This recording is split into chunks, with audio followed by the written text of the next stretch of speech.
نبی کریم صلی الله علیه وسلم دا فرمایلی دی چې چا سوره اخلاص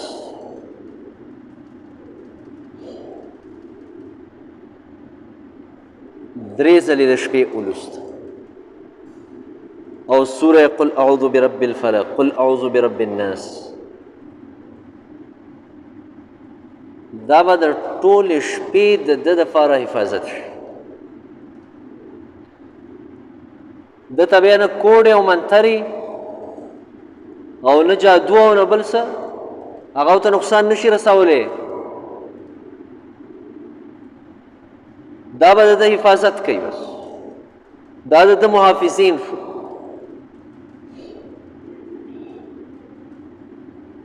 و چې دا ولولي او طریقې دا ده د شپې د لوستلو قل هو الله احد دا به ولولي قل اعوذ برب الفلق دا به ولولي قل اعوذ برب الناس دا به ولولي او بیا به دا په دې لاس کې اوفو کې داسې او بیا په دې ټول بدن باندې چې څومره پورې ستا لاس رسي دا به په ټول بدن باندې دا لاس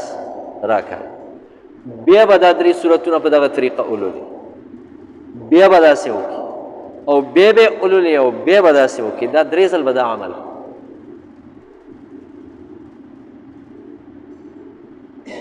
نبی کریم صلی الله علیه وسلم به په خپله دا عمل داسې کو او چې کله بیمار شو عایشه رضی الله تعالی فرمایي بیا به ما ته ویل ای عایشې دا صورتونه په دې طریقه ولوله او زما په بدن باندې دا لاس راکړه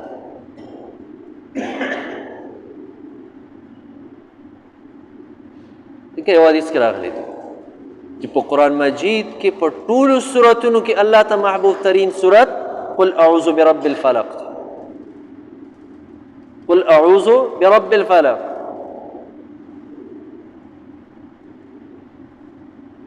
هر فرض منځ نفس هر منځ نفس چې کوم اذکار دي هغه کول پکار دا مسنون اذکار دي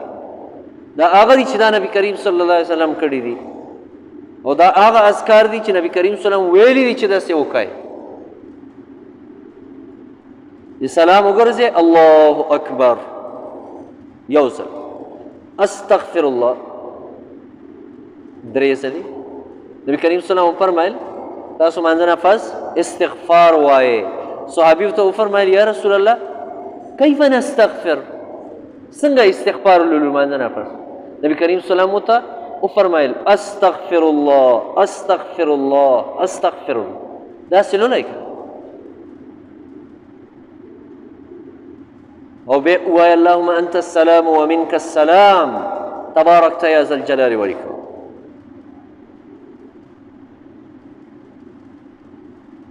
او څلورمه کلمه ووایه لا اله الا الله وحده لا شریک له له الملك وله الحمد وهو على كل شيء قدير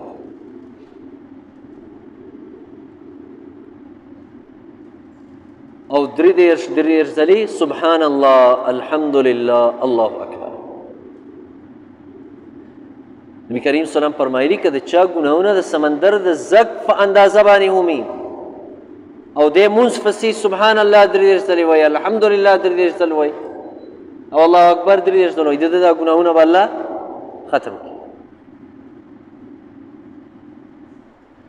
دا نبی کریم صلی الله علیه وسلم یعنې د خپل بچي نه او چاته څوک دومره ګران ني څومره چې د خپل بچی ګران ني